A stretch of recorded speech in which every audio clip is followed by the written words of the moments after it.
Hello students, ਇੱਕ ਵਾਰੀ ਫਿਰ ਸਵਾਗਤ ਹੈ ਤੁਹਾਡਾ ਆਪਣੇ YouTube ਚੈਨਲ ਤੇ।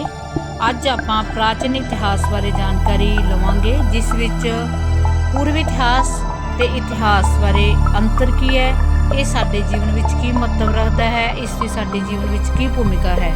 ਆਓ ਆਪਾਂ ਹੁਣ ਇਸ ਵਿਸ਼ੇ ਨਾਲ ਸੰਬੰਧਿਤ ਕੁਝ ਆਪਾਂ ਇਹਨਾਂ ਪ੍ਰਸ਼ਨ ਕਰਦੇ ਹਾਂ, ਜਿਸ ਬਾਰੇ ਕੁਝ ਹੋਰ ਜਾਣਕਾਰੀ ਲੈਂਦੇ ਹੋਏ ਆਪਾਂ ਇਹਨਾਂ ਪ੍ਰਸ਼ਨਾਂ ਨੂੰ ਕਰਾਂਗੇ।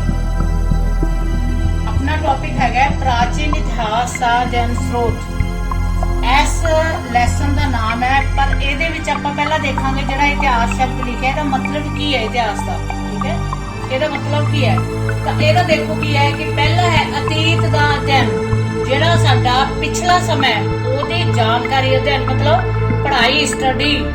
ਠੀਕ ਹੈ, ਇਹਦਾ ਜਿਹੜੀ ਸਟੱਡੀ ਹੈ, ਇਹਦੀ ਜਿਹੜੀ ਪੜ੍ਹਾਈ ਹੈ, ਸਾਨੂੰ ਜਿਸ ਨਾਲ ਪਤਾ ਲੱਗਦਾ ਸਾਡੇ ਪਿਛਲੇ ਦਾ, ਉਹਨੂੰ ਕਹਿੰਦੇ ਇਤਿਹਾਸ। ਠੀਕ ਹੈ, ਇਤਿਹਾਸ ਦੇ ਵਿੱਚ ਕੀ ਹੈ? ਸ਼ੁਰੂ ਵਿੱਚ ਮਨੁੱਖ ਕਿਵੇਂ ਰਹਿੰਦਾ ਸੀ, ਆਪਾਂ ਨੂੰ ਆਦਿ ਮਾਨਵ ਤੋਂ ਲੈ ਕੇ ਜਿਹੜਾ ਸਮਾਂ ਜਿਹੜਾ ਆਦਿ ਮਾਨਵ ਤੋਂ ਲੈ ਕੇ ਕਿਵੇਂ ਰਹਿੰਦਾ ਸੀ, ਅੱਗੋਂ ਉਹਦੀ ਕੀ ਉਹਦਾ ਖਾਣਾ ਪੀਣਾ ਕਿਸ ਤਰ੍ਹਾਂ ਦਾ ਸੀ, ਉਹਦਾ ਰਹਿਣਾ ਸਹਿਣਾ ਕਿਸ ਤਰ੍ਹਾਂ ਦਾ ਸੀ, ਉਹ ਕਿਸ ਤਰ੍ਹਾਂ ਦੇ ਕੱਪੜੇ ਪਾਉਂਦਾ ਸੀ, ਉਹਦੀ ਸਾਰੀ ਜਾਣਕਾਰੀ ਜਿਹੜੀ ਸਾਨੂੰ ਮਿਲਦੀ ਹੈ, ਉਹ ਸਾਡਾ ਕੀ ਇਤਿਹਾਸ ਹੈ। ਹੁਣ ਉਸ ਨਾਲ ਸਾਨੂੰ ਫਾਇਦਾ ਕੀ ਹੈ? ਮਤਲਬ ਉਹਦਾ ਸਾਨੂੰ ਉਸ ਇਤਿਹਾਸ ਦਾ ਜਿਹੜਾ ਪਿਛਲਾ ਸਾਨੂੰ ਇਤਿਹਾਸ ਦਾ ਪਤਾ ਲੱਗ ਰਿਹਾ ਹੈ, ਉਹਦੇ ਨਾਲ ਸਾਨੂੰ ਸਾਡੇ ਵਿੱਚ ਕੀ ਚੇਂਜਸ ਆਉਂਦੇ ਹੈ ਕਿ ਸਾਨੂੰ ਚੰਗੇ ਭਵਿੱਖ ਦਾ ਦੇਣ ਵਿੱਚ ਯੋਗਦਾਨ ਵੀ ਸਾਨੂੰ ਪਤਾ ਲੱਗਦਾ ਹੈ ਕਿ ਕਿਸ ਤਰ੍ਹਾਂ ਸਾਡੇ ਜਿਹੜੇ ਸੀ ਕਿ ਜਿਵੇਂ ਹੁਣ ਅੱਗ ਹੈ, ਅੱਗ ਦੀ ਹੁਣ ਆਪਣੇ ਲਈ ਤਾਂ ਅੱਗ ਦਾ ਸਾਧਨ ਦੇਖੋ, ਸਿਲੰਡਰ ਵੀ ਹੈ, ਚੁੱਲ੍ਹੇ ਵੀ ਹੁੰਦੇ ਸੀਗੇ, ਹੁਣ ਸਿਲੰਡਰ ਵੀ ਹੈਗੇ ਹੈ, ਤਾਂ ਉਹਨਾਂ ਨਾਲ ਅੱਗ ਦਾ ਆਪਾਂ ਬੜੀ ਈਜ਼ੀਲੀ ਕਰਦੇ ਹਾਂ। ਪਰੰਤੂ ਸਾਨੂੰ ਪਿੱਛੋਂ ਪਤਾ ਲੱਗਦਾ ਕਿਸ ਤਰ੍ਹਾਂ ਪੱਥਰ ਦੇ ਨਾਲ ਅੱਗ ਪੈਦਾ ਕੀਤੀ ਸੀਗੀ। ਉਹਨਾਂ ਨੇ ਪਹਿਲਾਂ ਕੱਚਾ ਭੋਜਨ ਖਾਂਦੇ ਸੀ, ਬਾਅਦ ਚ ਉਹਨਾਂ ਨੇ ਪਕਾ ਕੇ ਖਾਧਾ। ਪਕਾ ਕੇ ਖਾਣ ਦਾ ਸਾਨੂੰ ਉਹਨਾਂ ਤੋਂ ਹੀ ਪਤਾ ਲੱਗਿਆ ਕਿ ਭੋਜਨ ਪੱਕਿਆ ਹੋਇਆ ਆਪਾਂ ਖਾ ਸਕਦੇ ਹਾਂ। ਤਾਂ ਇਹ ਸਾਨੂੰ ਇਹ ਚੀਜ਼ਾਂ ਕਿੱਥੋਂ ਪਤਾ ਲੱਗੀਆਂ? ਇਹ ਚੀਜ਼ਾਂ ਸਾਨੂੰ ਸਾਡੇ ਇਤਿਹਾਸ ਤੋਂ ਹੀ ਪਤਾ ਲੱਗੀਆਂ।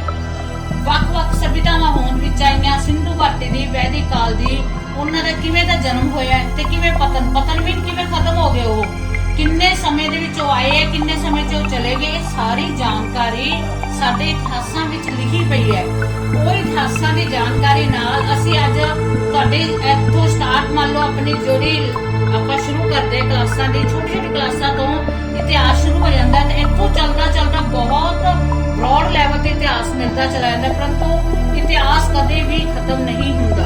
ਠੀਕ ਹੈ, ਇਸ ਇਤਿਹਾਸ ਨੂੰ ਕੌਣ ਲਿਖਦਾ ਹੈ? ਇਸ ਇਤਿਹਾਸ ਦਾ ਆਪਾਂ ਨੂੰ ਪਤਾ ਕਿਵੇਂ ਲੱਗਦਾ ਹੈ? ਇਹਨੂੰ ਲਿਖਣ ਵਾਲੇ ਨੂੰ ਇਤਿਹਾਸਕਾਰ ਕਿਹਾ ਜਾਂਦਾ। ਇਤਿਹਾਸਕਾਰ ਕੌਣ ਹੈ? ਕੋਈ ਇਹ ਇਸ ਤਰ੍ਹਾਂ ਨਹੀਂ ਕੋਈ ਕਿਤਾਬਾਂ ਉੱਪਰੋਂ ਆ ਗਈਆਂ। ਇਹ ਇਤਿਹਾਸਕਾਰ ਕੌਣ ਹੈ? ਜਿਹੜੇ ਆਪਣੇ ਵਰਗਿਆਂ ਚੋਂ ਹੀ ਕਿਸੇ ਨੂੰ ਲਿਖਣ ਦਾ ਸ਼ੌਂਕ ਹੁੰਦਾ ਹੈ, ਜੋ ਆਪਣੇ ਇਤਿਹਾਸ, ਜਿਵੇਂ ਨਾਵਲਕਾਰ ਹੈ, ਨਾਵਲ ਲਿਖਦੇ ਹੈ, ਬੁੱਕਸ ਹੈ, ਤੁਹਾਡੀ ਬੁੱਕਸ ਛਪਦੀਆਂ, ਕੋਈ ਬੁੱਕਸ ਲਿਖਦਾ, ਐਸੇ ਤਰ੍ਹਾਂ ਜਿਨ੍ਹਾਂ ਨੇ ਇਤਿਹਾਸ ਨੂੰ ਲਿਖਿਆ ਉਹਨਾਂ ਨੂੰ ਇਤਿਹਾਸਕਾਰ ਕਿਹਾ ਜਾਂਦਾ ਹੈ। ਹੁਣ ਉਹਨਾਂ ਕੋਲ ਇਹ ਜਾਣਕਾਰੀ ਕਿਵੇਂ ਆਈ? ਆਪਾਂ ਕਵਾਂਗੇ ਵੀ ਤਾਂ ਉਹਨਾਂ ਨੂੰ ਕੀ ਪਤਾ ਪਿੱਛੇ ਕੀ ਹੋਇਆ, ਤਾਂ ਉਹਨਾਂ ਨੂੰ ਇਹ ਜਾਣਕਾਰੀ ਜਿਹੜੇ ਪਹਿਲਾਂ ਮੁਗਲ ਕਾਲ ਦੇ ਵਿੱਚ ਸ਼ਿਲਾਲੇਖ ਸੀਗੇ, ਕੋਈ ਸ਼ਿਲਾਲੇਖ ਜਿਹੜੇ ਸਤੰਭ ਸੀ ਜਾਂ ਕੁਝ ਹੋਰ ਸੀ ਜਾਂ ਗ੍ਰੰਥ ਸੀ ਜਾਂ ਸ਼ਿਲਾਲੇਖ ਹੈ ਜਾਂ ਸਤੰਭ ਹੈ, ਲਾਲ ਕਿਲੇ, ਤਾਜ ਮਹਿਲ, ਪੱਥਰਾਂ ਤੇ ਉਕਰੇ ਹੋਏ ਸ਼ਬਦ, ਅਲੱਗ-ਅਲੱਗ ਉਹਨਾਂ ਦੀ ਲਿਪੀਆਂ ਬਾਰੇ, ਉਹਨਾਂ ਦੀ ਕਾਫੀ ਜਾਣਕਾਰੀ ਵੀ ਕਿਹੜਾ ਰਾਜਾ ਕਦੋਂ ਆਇਆ ਸੀ, ਕਿਉਂ ਪਹਿਲਾਂ ਜਿਹੜੇ ਰਾਜੇ ਹੁੰਦੇ ਸੀ ਉਹਨਾਂ ਨੂੰ ਆਪਣੇ ਬਾਰੇ, ਆਪਣੀ ਡਿਟੇਲ ਬਾਰੇ ਪਹਿਲਾਂ ਕੋਈ ਇਸ ਤਰ੍ਹਾਂ ਤਾਂ ਹੈ ਨਹੀਂ ਸੀ ਵੀ ਕੋਈ ਡਾਇਰੀਆਂ ਰੱਖਦੇ ਸੀ ਲਿਖਣ ਵਾਸਤੇ। ਉਹਨਾਂ ਨੇ ਆਪਣੇ ਉਕੇਰ ਦਿੰਦੇ ਸੀ ਸਤੰਭਾਂ ਦੇ ਉੱਤੇ। ਅਸ਼ੋਕ ਇੱਕ ਬਹੁਤ ਮਹਾਨ ਰਾਜਾ ਰਿਹਾ, ਜਿਹਨੂੰ ਇੰਨਾ ਸ਼ੌਂਕ ਸੀ ਕਿ ਹਰੇਕ ਆਪਣੀ ਜਾਣਕਾਰੀ ਨੂੰ ਉਹਨੇ ਆਪਣੇ ਇਸ ਤਰ੍ਹਾਂ ਪਿੱਲਰ ਬਣੇ ਹੋਏ, ਉਹਨਾਂ ਦੇ ਵੱਡੇ ਉਹਨਾਂ ਪਿੱਲਰਾਂ ਦੇ ਉੱਤੇ ਸਾਰੀ ਜਾਣਕਾਰੀ ਲਿਖੀ ਹੋਈ ਹੈ। ਤਾਂ ਉਹਨਾਂ ਜਾਣਕਾਰੀਆਂ ਤੋਂ ਇਤਿਹਾਸਕਾਰਾਂ ਨੇ ਉਸ ਜਾਣਕਾਰੀ ਤੋਂ ਇਕੱਠੀ ਕਰਕੇ ਉਹਨਾਂ ਨੇ ਕਿਤਾਬਾਂ ਛਾਪੀਆਂ, ਵੱਡੇ ਗ੍ਰੰਥ ਛਾਪੇ। ਉਹਨਾਂ ਗ੍ਰੰਥਾਂ ਨਾਲ ਸਾਨੂੰ ਜਾਣਕਾਰੀ ਮਿਲਦੀ ਹੈ। ਤੇ ਐਸੇ ਜਾਣਕਾਰੀ ਨੂੰ ਆਪਾਂ ਕੀ ਕਹਿੰਦੇ? ਇਤਿਹਾਸ। ਇੱਥੇ ਆ ਜਾਂਦਾ ਇਤਿਹਾਸ ਨੂੰ ਜਨਮ ਦੇਣ ਵਾਲਾ ਕੌਣ ਹੈ? ਇਤਿਹਾਸਕਾਰ। ਅੱਜ ਦੇਖੋ, ਅੱਜ ਕਰੋਨਾ ਦਾ ਯੁੱਗ ਚੱਲ ਰਿਹਾ ਹੈ। ਇਸ ਕਰੋਨਾ ਬਾਰੇ ਜਦੋਂ ਆਪਾਂ ਕੋਈ ਸਾਲ 2 ਸਾਲ ਬਾਅਦ ਪੜਾਂਗੇ ਤੇ ਇਹ ਵੀ ਸਾਡੇ ਇੱਕ ਕਿਤਾਬ ਦੇ ਵਿੱਚ ਸ਼ਾਮਿਲ ਹੋ ਜਾਏਗੀ, ਤੇ ਆਪਣੇ ਤੋਂ ਆਉਣ ਵਾਲੇ 100 ਸਾਲ ਬਾਅਦ ਇਹ ਗੱਲ ਹੋਊਗੀ ਕਿ 2021 ਦੇ ਵਿੱਚ ਕਰੋਨਾ ਹੋਇਆ ਸੀ। ਤਾਂ ਕੌਣ ਪਤਾ ਦੱਸੂਗਾ? ਇਤਿਹਾਸਕਾਰਾਂ ਨੇ ਇਹ ਗੱਲ ਉਹਨਾਂ 'ਚ ਲਿਖ ਦੇਣੀ ਹੈ ਤੇ ਆਪਣੇ ਤੋਂ ਆਉਣ ਵਾਲੇ 100 ਸਾਲ ਬਾਅਦ ਵਾਲੇ ਬੱਚੇ ਇਸ ਕਰੋਨਾ ਬਾਰੇ ਪੂਰੀ ਡਿਟੇਲ ਲੈ ਲੈਣਗੇ। ਇਹੀ ਇਤਿਹਾਸ ਹੈ। ਇਤਿਹਾਸ ਨੂੰ 2 ਭਾਗਾਂ 'ਚ ਵੰਡਿਆ ਗਿਆ। ਪਹਿਲਾ ਭਾਗ ਹੈ ਪੂਰਵ ਇਤਿਹਾਸ ਕਾਲ, ਦੂਜਾ ਹੈਗਾ ਇਤਿਹਾਸ। ਪੂਰਵ ਇਤਿਹਾਸ ਕਾਲ 'ਚ ਕਿ ਇਹਦਾ ਲਿਖਤੀ ਵੇਰਵਾ ਨਹੀਂ ਹੈ। ਇਹਦਾ ਰੀਜ਼ਨ ਕੀ ਹੈ ਕਿ ਇਹ ਈਸਾ ਦੇ ਜਨਮ ਤੋਂ ਪਹਿਲਾਂ ਦਾ ਇਤਿਹਾਸ ਹੈ। ਈਸਾ ਦੇ ਜਨਮ ਤੋਂ ਪਹਿਲਾਂ ਦਾ। ਠੀਕ ਹੈ, ਤਾਂ ਈਸਾ ਦੇ ਜਨਮ ਤੋਂ ਬਾਅਦ ਤਰੀਕਾਂ ਸ਼ੁਰੂ ਹੋਈਆਂ ਸੀ। ਉਸ ਤੋਂ ਪਹਿਲਾਂ ਡੇਟ ਤਰੀਕਾ ਨਹੀਂ ਸਨ, ਤਾਰੀਖ ਨਹੀਂ ਸਨ। ਜਿਹੜਾ ਇਹ ਇਤਿਹਾਸ ਹੈ ਬਿਨਾਂ ਤਰੀਕਾਂ ਤੋਂ ਹੈ। ਮਤਲਬ ਜਿਵੇਂ ਹੁਣ ਮੰਨ ਲਓ ਰਾਮਾਇਣ ਹੈ ਤਾਂ ਉਸ ਵਿੱਚ ਲਿਖਿਆ ਹੋਗਾ ਇੰਨੇ ਈਸਾ ਪੂਰਵ ਪਹਿਲਾਂ ਉਹਨਾਂ ਦਾ ਜਨਮ ਹੋਇਆ। ਪੂਰਵ ਮੈਨੇ ਪਹਿਲਾਂ, ਇੰਨੇ ਈਸਾ, ਇੱਕ ਐਗਜ਼ੈਕਟ ਡੇਟ ਨਹੀਂ ਹੈ ਵੀ ਇੰਨੀ ਤਰੀਕ ਨੂੰ ਜਨਮ ਹੋਇਆ। ਤੁਸੀਂ ਦੇਖਿਆ ਆਪਾਂ ਜਿਵੇਂ ਲਿਖਦੇ ਆ ਕਿ ਮੱਸਿਆ ਨੂੰ ਦੀਵਾਲੀ ਆਂਦੀ ਹੈ, ਕੱਤਕ ਦੀ ਮੱਸਿਆ ਨੂੰ ਦੀਵਾਲੀ ਆਂਦੀ ਹੈ। ਠੀਕ ਹੈ, ਕੱਤਕ ਦੀ ਮੱਸਿਆ ਨੂੰ ਦੀਵਾਲੀ ਆਂਦੀ ਹੈ। ਇਹ ਦੀਵਾਲੀ ਦਾ ਇੱਕ ਡੇਟ ਨਹੀਂ ਹੈ ਕਿ 14 ਨਵੰਬਰ ਨੂੰ ਆਂਦੀ ਹੈ, 15 ਨੂੰ ਆਂਦੀ ਹੈ ਜਾਂ 18 ਨੂੰ ਆਂਦੀ ਹੈ। ਕੱਤਕ ਦੀ ਮੱਸਿਆ, ਜਦੋਂ ਕੱਤਕ ਮਹੀਨੇ ਦੀ ਮੱਸਿਆ ਆਊਗੀ ਉਦੋਂ ਦੀਵਾਲੀ ਆਊਗੀ। ਇਹ ਜਿਹੜਾ ਬਣਿਆ ਹੋਇਆ ਕਦੋਂ ਦਾ ਬਣਿਆ? ਈਸਾ ਪੂਰਵ ਤੋਂ ਪਹਿਲਾਂ ਦੀ ਬਣੀ ਹੋਈ ਹੈ ਇਹ ਚੀਜ਼।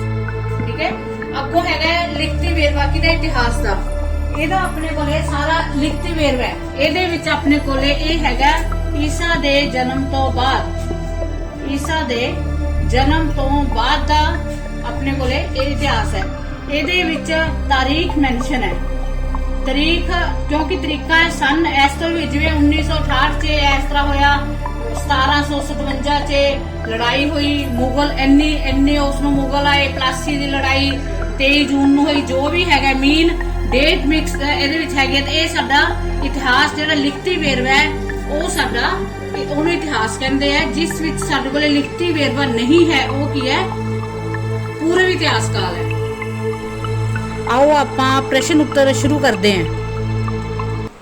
ਪਹਿਲਾ ਪ੍ਰਸ਼ਨ ਹੈਗਾ ਪੂਰਵ ਇਤਿਹਾਸ ਕਾਲ ਅਤੇ ਇਤਿਹਾਸ ਕਾਲ ਤੋਂ ਕੀ ਭਾਵ ਹੈ? ਮੈਂ ਤੁਹਾਨੂੰ ਬਹੁਤ ਅੱਛੀ ਤਰ੍ਹਾਂ ਸਮਝਾਇਆ ਹੈ ਕਿ ਜਿਹੜਾ ਇਤਿਹਾਸ ਲਿਖਤੀ ਵੇਰਵਾ ਜਿਸ ਇਤਿਹਾਸ ਦਾ ਨਹੀਂ ਹੈ ਉਹ ਪੂਰਵ ਇਤਿਹਾਸ ਕਾਲ ਹੈ। ਜਿਸ ਦਾ ਸਾਨੂੰ ਲਿਖਤੀ ਵੇਰਵਾ ਮਿਲਦਾ ਹੈ ਉਹ ਇਤਿਹਾਸ ਹੈ, ਜੋ ਕਿ ਸਕਰੀਨ ਤੇ ਤੁਹਾਨੂੰ ਸ਼ੋ ਹੋ ਰਿਹਾ ਹੈ।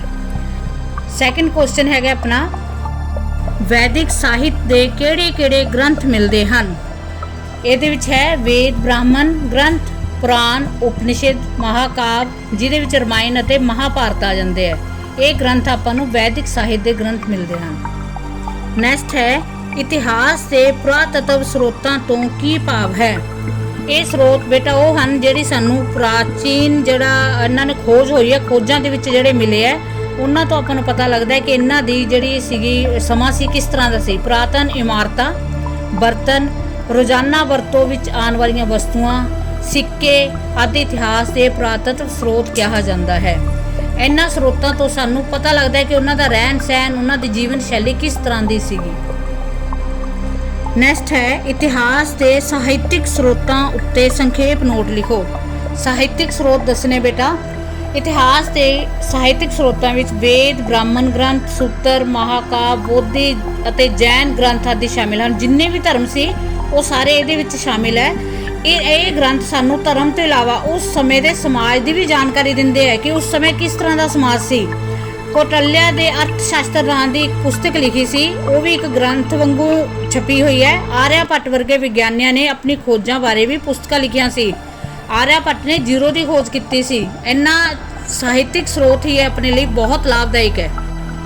ਨੈਕਸਟ ਹੈ ਸਮਾਰਕਾਂ ਦੇ ਅਧਿਐਨ ਤੋਂ ਕੀ ਜਾਣਕਾਰੀ ਮਿਲਦੀ ਹੈ? ਸਮਾਰਕ ਜਿਹੜੇ ਕਿਲੇ ਵਗੈਰਾ ਹੈਗੇ ਜਿੱਥੇ ਪਹਿਲਾਂ ਰਹਿੰਦੇ ਸੀਗੇ, ਪ੍ਰਾਚੀਨ ਲੋਕ ਰਹਿੰਦੇ ਸੀ, ਤਾਂ ਉਹਨਾਂ ਦਾ ਕੀ ਉਹ ਹੈ? ਸਮਾਰਕਾਂ ਦੇ ਅਧਿਐਨ ਤੋਂ ਸਾਨੂੰ ਪ੍ਰਾਚੀਨ ਭਾਰਤ ਦੇ ਲੋਕਾਂ ਦੇ ਸੱਭਿਆਚਾਰ ਤੇ ਜੀਵਨ ਬਾਰੇ ਪਤਾ ਲੱਗਦਾ ਹੈ ਕਿ ਉਹ ਕਿਸ ਤਰ੍ਹਾਂ ਰਹਿੰਦੇ ਸੀ, ਉਹਨਾਂ ਦਾ ਕੀ ਸੱਭਿਆਚਾਰ ਸੀ, ਉਹਨਾਂ ਦਾ ਕਿਸ ਤਰ੍ਹਾਂ ਦੀ ਜੀਵਨ ਸ਼ੈਲੀ ਸੀ, ਉਹਨਾਂ ਦਾ ਰਹਿਣਾ, ਖਾਣਾ ਪੀਣਾ, ਸਾਨੂੰ ਸਭ ਕੁਝ ਇਹਨਾਂ ਸਮਾਰਕਾਂ ਦੇ ਅਧਿਐਨ ਤੋਂ ਹੀ ਪਤਾ ਲੱਗਦਾ ਹੈ।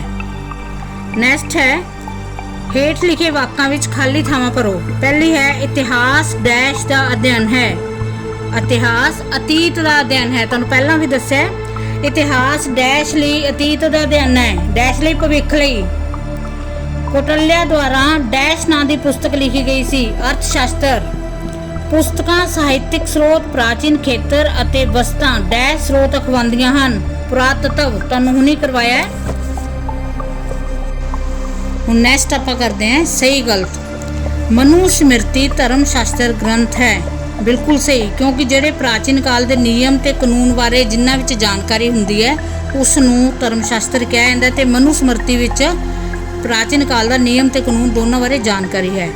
ਆਰਣਯਕ ਵੈਦਿਕ ਸਾਹਿਤ ਦਾ ਹਿੱਸਾ ਨਹੀਂ ਹੈ। ਗਲਤ, ਇਹ ਵੈਦਿਕ ਸਾਹਿਤ ਦਾ ਹਿੱਸਾ ਹੈ। ਸਿੱਕੇ ਇਤਿਹਾਸ ਦਾ ਸਰੋਤ ਨਹੀਂ ਹੈ। ਇਹ ਗਲਤ ਹੈ, ਕਿਉਂਕਿ ਸਿੱਕਿਆਂ ਦੁਆਰਾ ਸਾਨੂੰ ਇਤਿਹਾਸ ਦਾ ਪਤਾ ਲੱਗਦਾ। ਤੁਸੀਂ ਦੇਖਿਆ ਉਹਨੇ ਸਿੱਕਿਆਂ ਦੇ ਪਿੱਛੇ ਫੋਟੋ ਬਣੀ ਹੁੰਦੀ ਹੈ, ਉਹਦੇ ਨਾਲ ਸਾਨੂੰ ਪਤਾ ਲੱਗਦਾ ਮੁਗਲ ਕਾਲੀਨ ਦਾ ਕਦੋਂ ਦਾ। ਸਿੱਕਿਆਂ ਦੇ ਪਿੱਛੇ ਬਹੁਤ ਜਾਣਕਾਰੀ ਮਿਲਦੀ ਹੈ ਸਾਨੂੰ ਉਹਨਾਂ ਤੋਂ, ਵੀ ਕਦੋਂ ਦੇ ਕਿਸ ਸਮੇਂ ਦੇ ਸਿੱਕੇ ਇਹ। ਸਮਰਾਟ ਅਸ਼ੋਕ ਨੇ ਆਪਣਾ ਸੰਦੇਸ਼ ਪੱਥਰਾਂ ਦੇ ਸਤੰਭਾਂ ਤੇ ਖੁਦਵਾਇਆ ਸੀ। ਬਿਲਕੁਲ, ਮੈਂ ਤੁਹਾਨੂੰ ਪਹਿਲਾਂ ਵੀ ਜਾਣਕਾਰੀ 'ਚ ਦੱਸਿਆ ਕਿ ਉਸਨੇ ਜ਼ਿਆਦਾ ਜਾਣਕਾਰੀ ਆਪਣੇ ਸਤੰਭਾਂ ਨਾਲ ਹੀ ਦਿੱਤੀ ਹੈ। ਨੈਕਸਟ ਹੈ ਸਹੀ ਮਿਲਾਨ। ਤਾਂ ਇਹਦੇ ਵਿੱਚ ਤੁਹਾਨੂੰ ਨਾਮ ਦਿੱਤੇ ਹੋਏ ਹੈ ਤੇ ਇੱਧਰ ਉਹਨਾਂ ਦੇ ਜਿਹੜਾ ਕੰਪੈਰੀਜ਼ਨ ਨਾਲ ਹੈ ਵੀ ਕਿਹਦੇ ਨਾਲ ਤੁਸੀਂ ਕਿਹਨੂੰ ਮਿਲਾਣਾ ਹੈ। ਬਟ ਮੈਂ ਤੁਹਾਡੇ ਬਿਲਕੁਲ ਸਾਹਮਣੇ ਉਵੇਂ ਲਿਖਤੇ, ਮਿਲਾਉਣ ਦੀ ਬਜਾਏ ਮੈਂ ਸਾਹਮਣੇ ਨੋਟ ਕਰਤੇ। ਉਹਨੂੰ ਚਾਹੇ ਤੁਸੀਂ ਸਾਹਮਣੇ ਲਿਖ ਦਿਓ, ਚਾਹੇ ਤੁਸੀਂ ਮੈਚ ਕਰ ਦਿਓ, ਇੱਕੋ ਹੀ ਗੱਲ ਹੈ। ਤਾਂ ਆਰਿਆ ਭੱਟ ਕੀ ਸੀ? ਇੱਕ ਵਿਗਿਆਨੀ ਸੀ, ਠੀਕ ਹੈ। ਇਹਦੇ ਸਾਹਮਣੇ ਵਿਗਿਆਨੀ ਆ ਗਿਆ, ਜੇ ਕਿਤੇ ਹੋਰ ਲੱਗਿਆ ਤੁਸੀਂ ਲਾਈਨ ਲਗਾ ਦੋਗੇ। ਰਾਮਾਇਣ ਕੀ ਇੱਕ ਮਹਾਕਾਵ ਹੈ। ਸਾਮਵੇਦ ਕੀ ਇੱਕ ਵੇਦ ਹੈ। ਤੇ ਅਰਥ ਸ਼ਾਸਤਰ ਕੀ ਹੈ? ਕੌਟਲਿਆ ਨੇ ਅਰਥ ਸ਼ਾਸਤਰ ਲਿਖਿਆ ਸੀ, ਤਾਂ ਇਹ ਅਰਥ ਸ਼ਾਸਤਰ ਨਾਲ ਕੌਟਲਿਆ ਦਾ ਆ ਗਿਆ। ਤਾਂ ਬੱਚਿਓ, ਅੱਜ ਆਪਣਾ ਇਹ ਲੈਸਨ ਕੰਪਲੀਟ ਹੋ ਚੁੱਕਿਆ ਹੈ। ਉਮੀਦ ਹੈ ਕਿ ਤੁਹਾਨੂੰ ਇਹ ਚੰਗੀ ਤਰ੍ਹਾਂ ਸਮਝ ਆ ਗਿਆ ਹੋਣਾ ਹੈ। ਔਰ ਜੇ ਤੁਹਾਨੂੰ ਬਾਈ ਚਾਂਸ ਕਿਤੇ ਵੀ ਕੋਈ ਪ੍ਰੋਬਲਮ ਆਉਂਦੀ ਹੈ, ਹਰ ਵਾਰ ਦੀ ਤਰ੍ਹਾਂ ਤੁਸੀਂ ਇਹਨੂੰ ਰਿਵਾਈਜ਼ ਪਿੱਛੇ ਬੈਕ ਕਰਕੇ ਵੀਡੀਓ ਨੂੰ ਦੁਬਾਰਾ ਦੇਖ ਸਕਦੇ ਹੋ ਤੇ ਇਸ ਨੂੰ ਚੰਗੀ ਤਰ੍ਹਾਂ ਲੈਸਨ ਨੂੰ ਰਿਵੀਜ਼ਨ ਕਰਨਾ ਹੈ, ਲਿਖਣਾ ਹੈ, ਨੋਟ ਕਰਨਾ ਹੈ। ਅੱਜ ਲਈ ਆਪਣਾ ਟੌਪਿਕ ਇੱਥੇ ਹੀ ਖਤਮ ਹੁੰਦਾ ਹੈ ਤੇ ਨੈਕਸਟ ਵੀਡੀਓ ਵਿੱਚ ਆਪਾਂ ਨਵਾਂ ਲੈਸਨ ਲੈ ਕੇ ਫਿਰ ਮਿਲਦੇ ਹਾਂ। ਥੈਂਕ ਯੂ ਬੇਟਾ।